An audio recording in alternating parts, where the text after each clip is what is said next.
Welcome back, and thanks for watching episode 1 if you did do so. In that episode, our adventurers made it from the sleeping giant's inn all the way through the wilderness unhindered and actually got to enter the dungeon at long last. From there, they made it to the T-junction at the start and they looked left.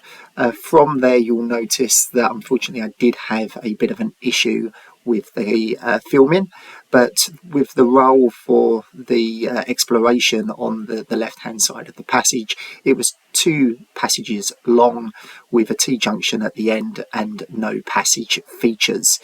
So we'll cut when we do start straight to that point in time.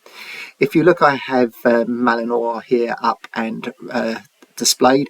I finally managed to add the 4 starting spells for a bright wizard, and with that we can see the components that is needed for each of those, and we have them in his equipment pouch, shall we say, down here, and that is the red dragon dust, the fire dust, the SK, the silver key, and the phoenix feather as well. With all that said, let's look to head off into the dungeon and continue our adventure. Will they actually run across some monsters to fight? Who will be the first to die? How long will it take us to actually find the quest room? Who knows? Let's find out. Let's run the titles.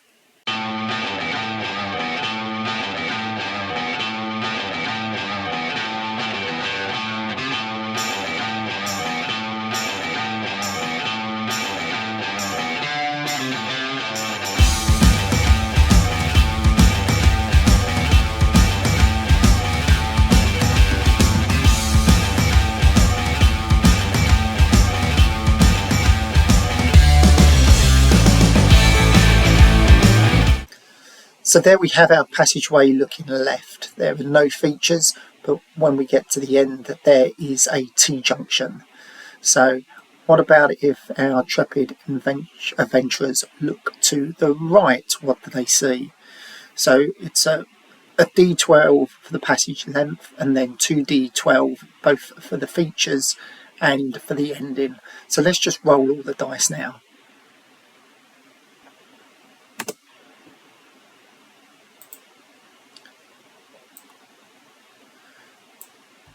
For the length,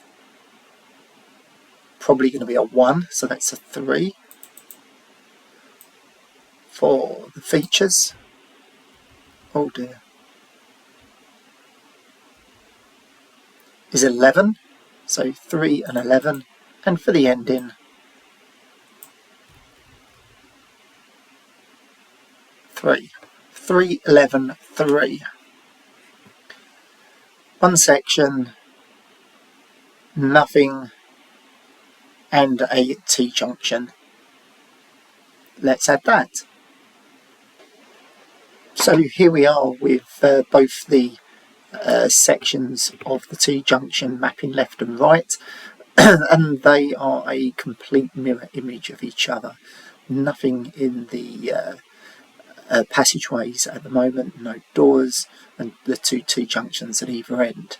But before we can progress to a next exploration phase, we are going to roll the dice, and remember, on a 1 it will be a trap, or a 12 it will be a wandering monster.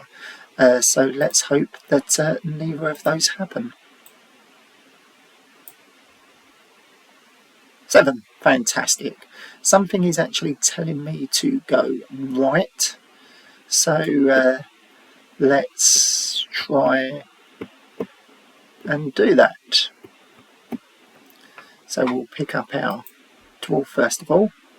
1, 2, 3, 4, 5, 6, 7, 8, 9, 10, 11, 12. Now, this is one of the things with me building it this way rather than using the tiles. Usually 12 would take you straight to the end and you could do a next exploration turn. Therefore, maybe making it a bit simpler because you have less exploration rolls with the 1 and the 6 chance to come up. So we're maybe making it a bit tougher on ourselves, but there's nothing wrong with that. We do have a large party.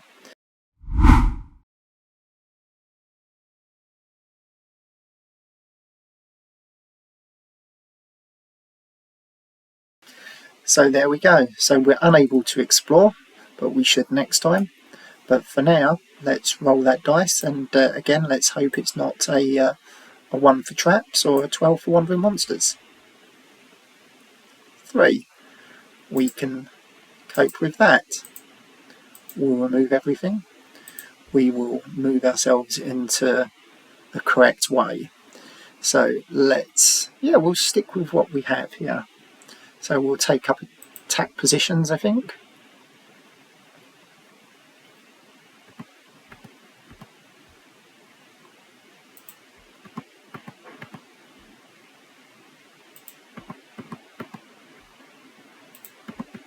Got to be very careful with the elf. He is very, very squishy. His toughness is very low.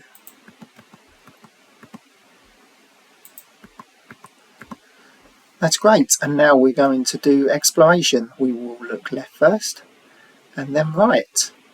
And hopefully we won't hit our bit of land there. Let's see what happens.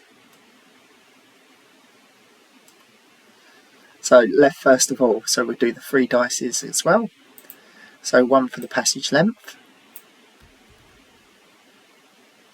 is a 9. 4 passage features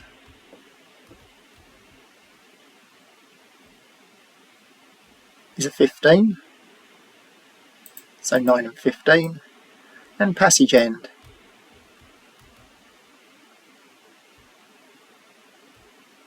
(13). So 9, 15 and 13. 9 would be 3 sections, but we call it 2. 15 is 1 door. And 13 is another T-junction. Wow. So 2, 1 door and a T-junction. Let's create that. So that is our passageway to the left with another T-junction and a door. And another house rule that I have is that the doors are actually 2 spaces wide, not 1. It opens up the combat a lot more. But now let's look to the right and see how long the passage is and what else there is there as well.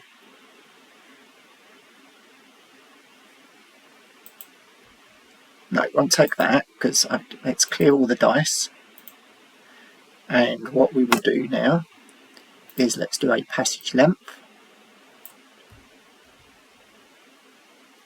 Is a 2, so that is a 1, which is handy. And features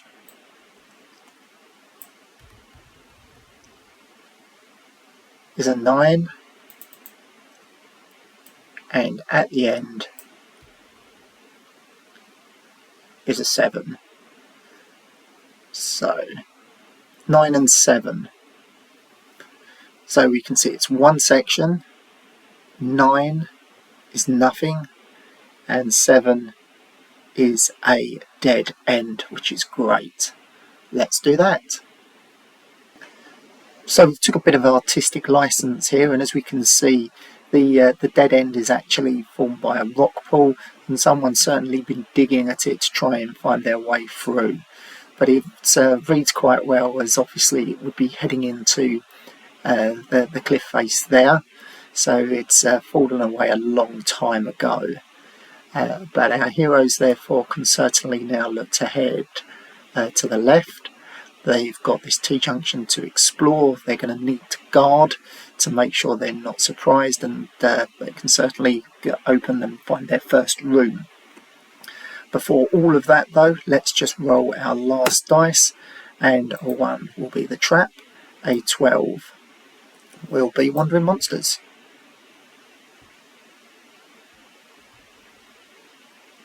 Wandering monsters.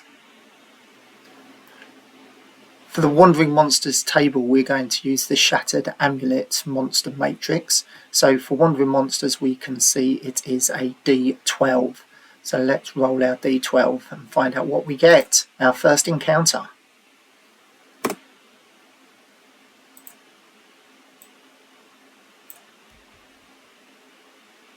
A 12. 4 warriors and 1 champion. Now you can see why we bring along a party of 8. So our first combat, let battle commence. So in the distance here we have 4 Skaven and a Skaven champion. And what we need to do is roll off for surprise. We get +2 because of our elf has a line of sight. So that will be a d6, a d12 rather for us, and a d12 for them. We will take the first number it appears. They will have the second, but we will have +2 to our number. There we go.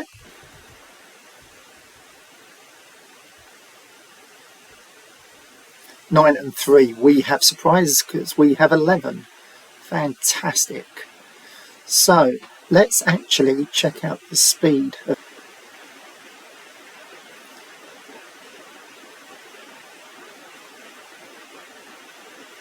So the Skaven warrior has a speed of 10 and the champion has a speed of 9. And let's see.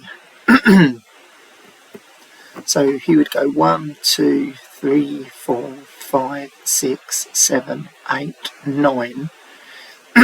He can't reach me, so we might as well have 2 ranged attacks or something like that while we are able to do this. And I think we might be able to rearrange maybe a little bit better. The barbarian has a double-handed sword, so he can attack diagonally. We can then maybe therefore switch the mage and the barbarian around while we're doing that. So first of all though, we will roll for our elf, who is shooting at, and around line of sight. If you have a friendly hero right next to you, they do not count. So 1, 2, 3, 4, 5, 6, 7, 8, 9, 10, 11, 12, 13, 14, 15. So he's 15 squares away. Our elven scout shooting at 15 squares.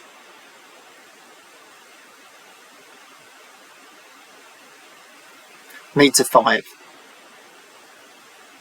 And if he does hit, he is then rolling with 3 damage dice on his short bow. But he needs a 5 to hit first of all.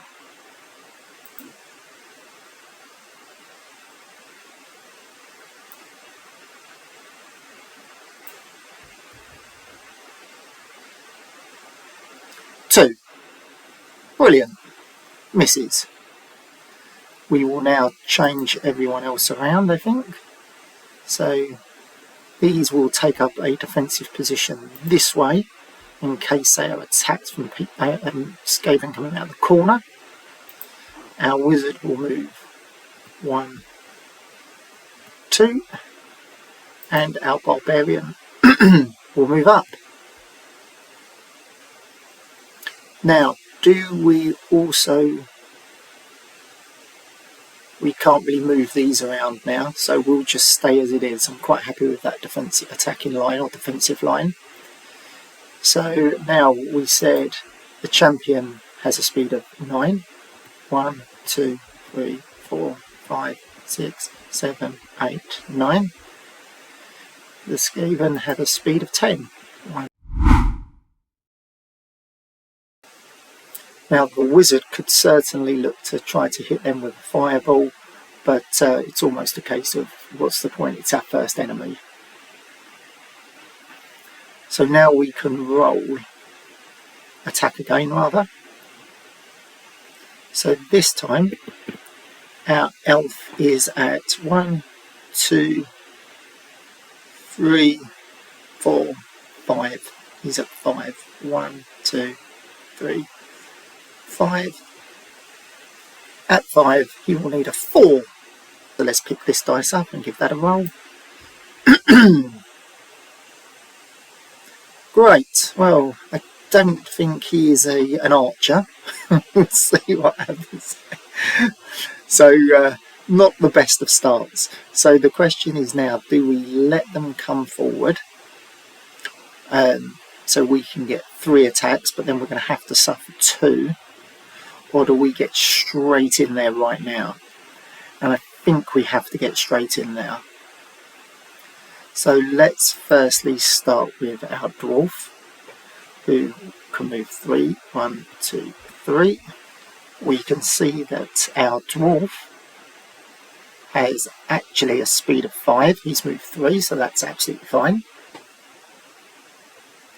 And he has a weapon skill of 9, who has a weapon skill of 7. So he will need a 5 or more to hit to do 5 damage dice. A 5 or more. Right, we might need to change this dice if this one doesn't work. Certainly did. So that's 1 hit. It's a critical, so he can roll again, needing a 5 or more.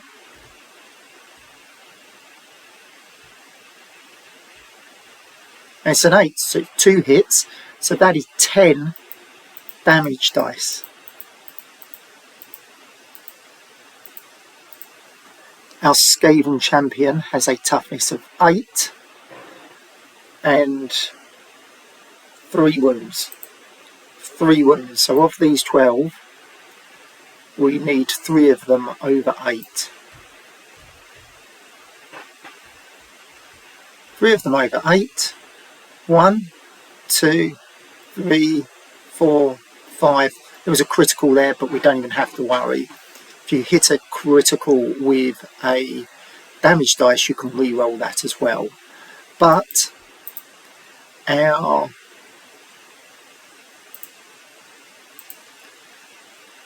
Skaven champion has not only been knocked down, he's been killed as well. Now, as a hero, he can choose to go in to this slot or not, when monsters will always have to. Again, I think that's a house rule of mine. But I would say he certainly is going to do that. And now, even if he's run out of movement, when you kill, you can always choose to take that space. So up next, I could bring the sergeant, but I'm actually thinking of bringing up the captain. And I should try to start calling them by their names. But it is Captain Jasper Dragonman, who has a speed of 6. 1, 2, 3, 4, 5. He can definitely do that. 1, 2, 3, 4, 5. He is now going to hit the Skaven warrior that is there. So our Skaven warrior has a weapon skill of 6. Jasper, hitting a weapon skill of 6, needs a 5 to do 4 damage dice. He needs a 5 to do 4 damage dice. Let's see what we get.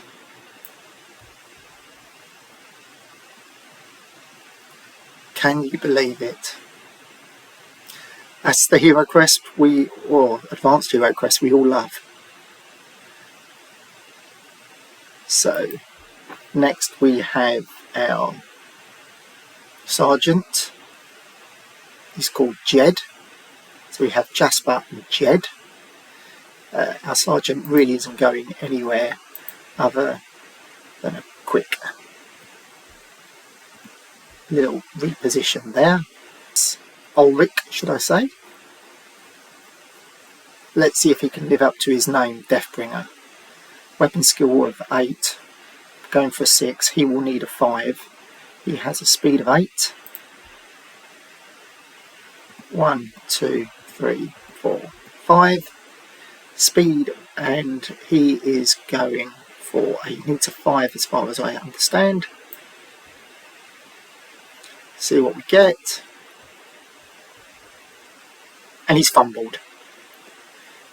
Now, I will probably change this rule after this first dungeon, but for now, he has fumbled.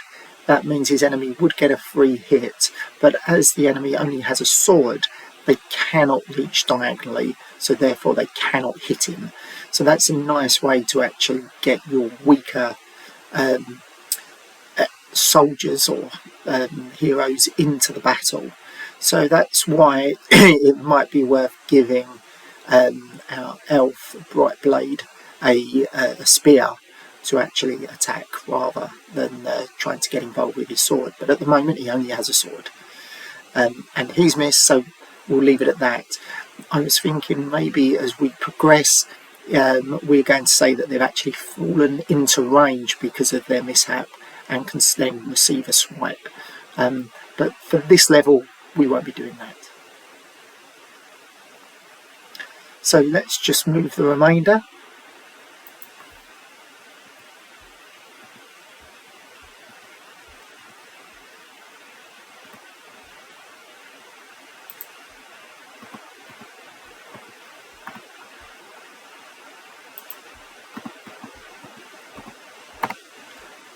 So again, our henchman's still looking down here in case we have people come around the corner. We certainly don't have to worry about the dead end, but hero or monsters could potentially come this way. We shall see. So, first Skaven attacking the dwarf. Our dwarf has a weapon skill of 9. Going for a weapon skill of 9, he's going to need a 10.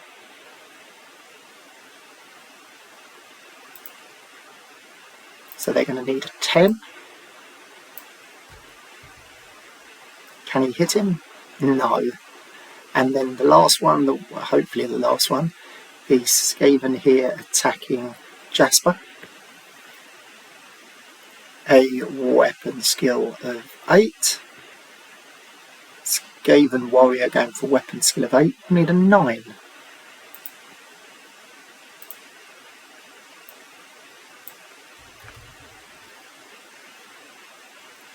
Both missed.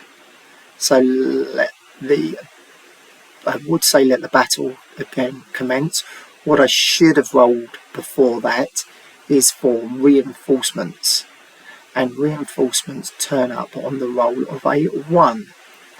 So before the monsters move, we roll a dice, and on the roll of a 1, there are another group of wandering monsters ambush us and are added to the battle. So anything but a 1, please. We will take that. Battle commence. So the dwarf now attacking the Skaven here. 9 going for a 6 needs a 4. Remember the 5 damage dice. So he needs a 4. Come on.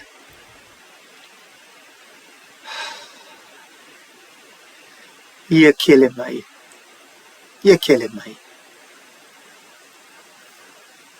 So he didn't do it. Now we are going to use the barbarian. Now if we didn't and we used the captain and the captain killed, the captain would move up, but that would be it. So hopefully we're getting an extra attack by using the barbarian.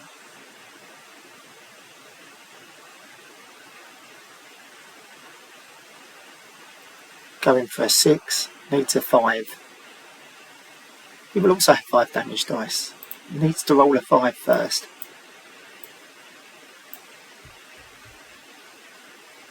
Yes. 5 damage dice. Toughness of 7s, so he needs 7s. 3 7s. Or more. 1. 1. You're kidding me. So his hit points are down to 2 from 3.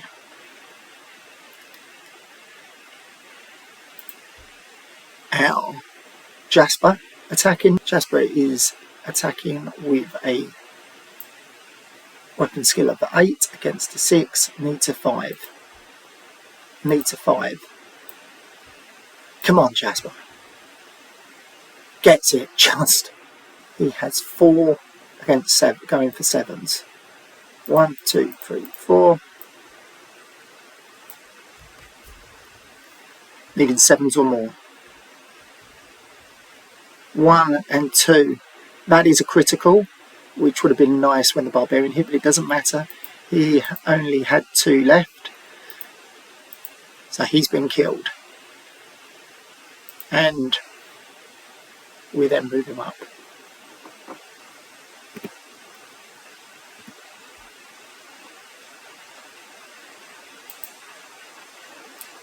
What do we do with everyone else? Let's see. I think we still keep these here. He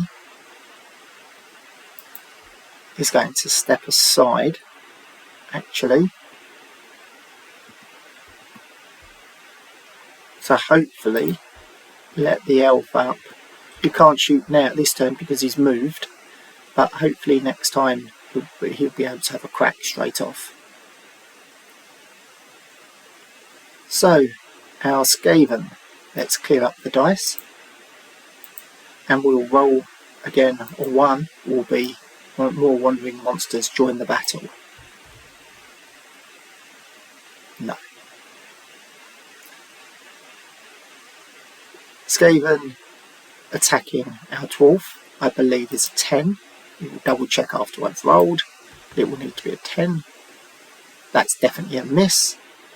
And our Skaven attacking our champion, going for a weapon skill of 8, needs a 9.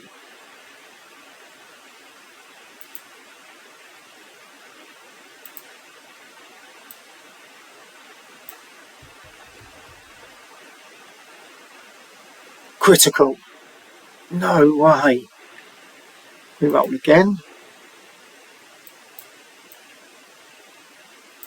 So it's 1 critical. Needs 9s. 2 hits. 2 solid hits. 3 damage dice. So it's 6 damage dice. And he's going to need 10s or more. 1, 2, 3, 4, 5, 6. Needing 10s or more.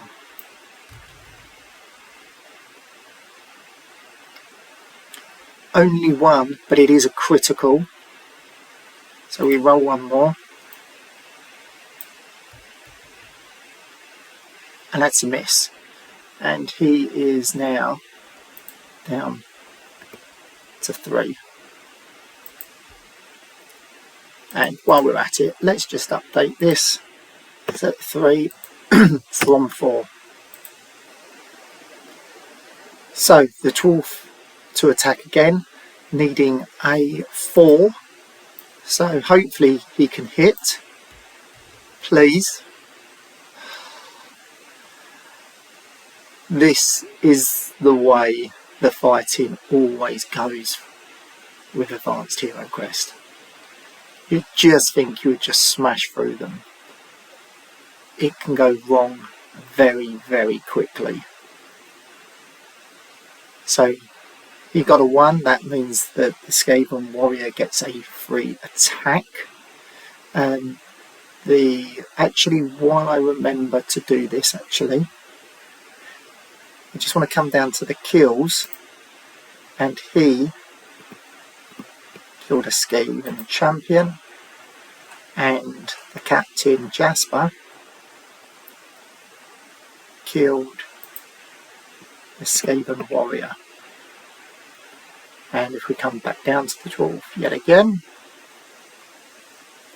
he has a weapon skill of 9, and therefore a Skaven warrior with a weapon skill of 6 needs that 10. Can he get a 10?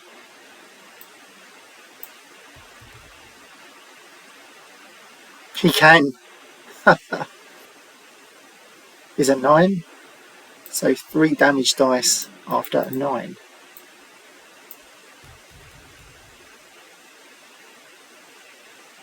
One hit. We will take that off the dwarf. So his 6 wounds, he's got plenty actually, he's down to 5. And let's do that on his character as well. 5 from 6.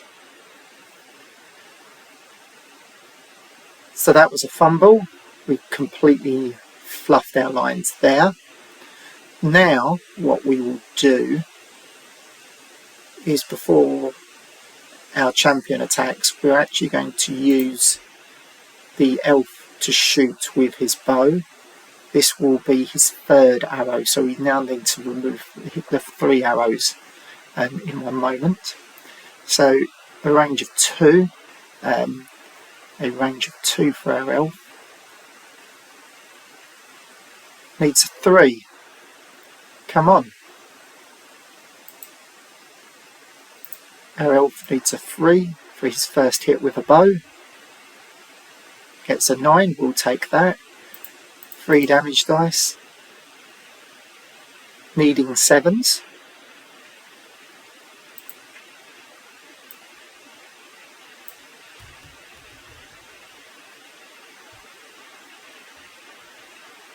Three hits, kills him. So the elf gets his first kill. Happy days.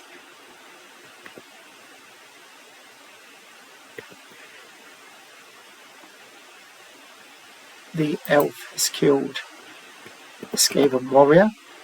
And do we have his arrows? There's his arrows. He did have 12. He's shot 3 times now. So he's down to 9. We can try and collect those later. So that's his shot done. Now, our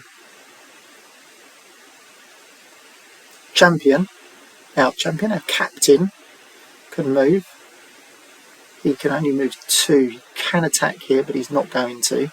He's going to go 1, 2, and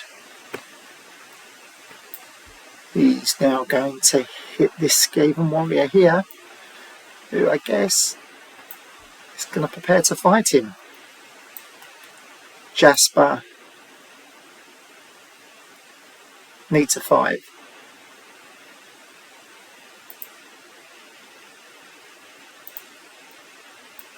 Jasper needed a 5. And he gets a 3. So now it is the Skaven's turn. We roll. A 1 is reinforcements. Nope. Attacking Jasper needs a 9.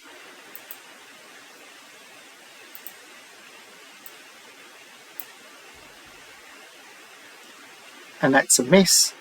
And the Skaven attacking the dwarf needs a 10. And misses. Brilliant. So let's do this. Firstly, the dwarf attacking the Skaven. As far as I understand it, needs a 4. And he gets a 2. Oh my life. It's definitely a miss. I'm not even going to bother looking. The captain now attacking the Skaven warrior here. He needs a 5. And gets a 10. He has 4 damage dice. Needing 7s or more. And he gets a 1.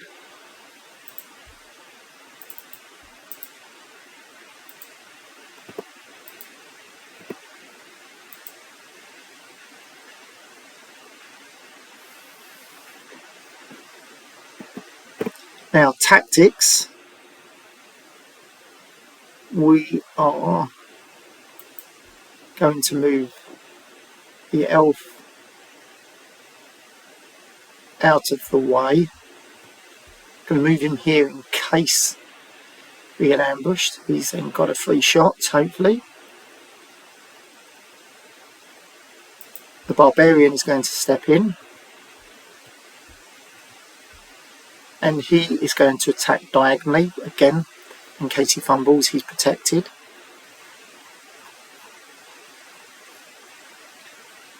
Ulfric going for a 6, needs a 5. Come on, Ulfric. Come on, Ulfric. Gets it. Yes. 1, 2, 3, 4, 5. Needing 2 7s or more. 2 7s or more. 1 and another critical, which is a pain. But Ulfric Deathbringer has killed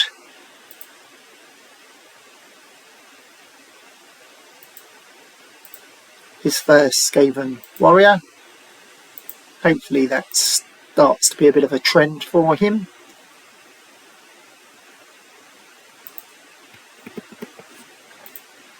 There we go. And finally, if I had been vaguely clever, I would have actually moved the elf down once more, so the man-at-arms could have come in with his halberd, but I didn't, so we'll move our wizard up. And he could potentially throw a dagger, but for now he's got a staff in hand, he's just going to use his staff. Going for a 6 with his staff, which gives 2 damage dice. Needing a 6. If he threw it, he would need a 6, so we're all good.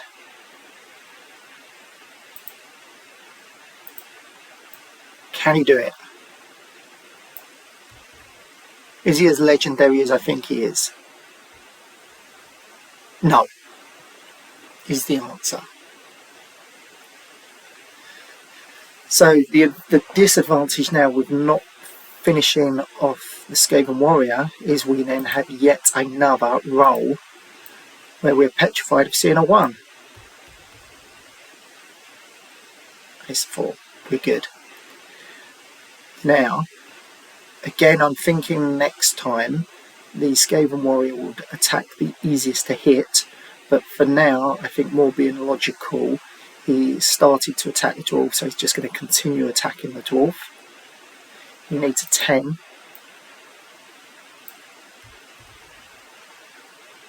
And misses. Let's go with our dwarf, who needs a 4. And gets a 7. 5 damage dice.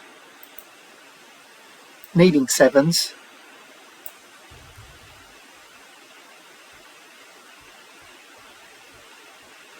Oh wow. 2 criticals as well. I think he has just sliced and diced him. I probably shouldn't even knock him down, he's in pieces. Skaven has been killed. Haladir's tally, should I say.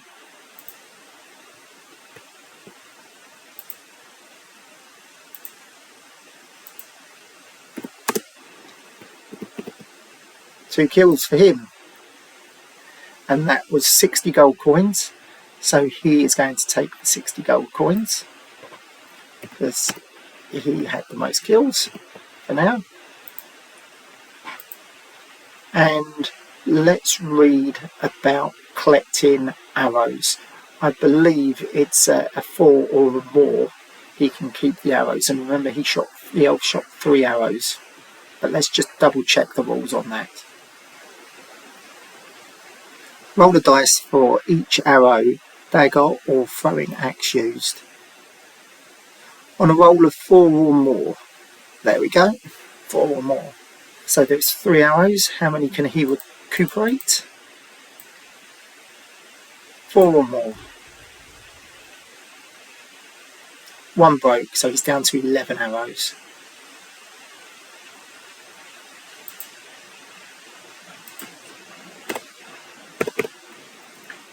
Perfect. So I think we're going to have to break this door down because we definitely know that there is a room there. But before that, we need to position everyone. But this is Malina Greyruin speaking, and we will save that for the next installment. For now though, thanks so much for watching, and if you enjoyed the video please think about liking and subscribing.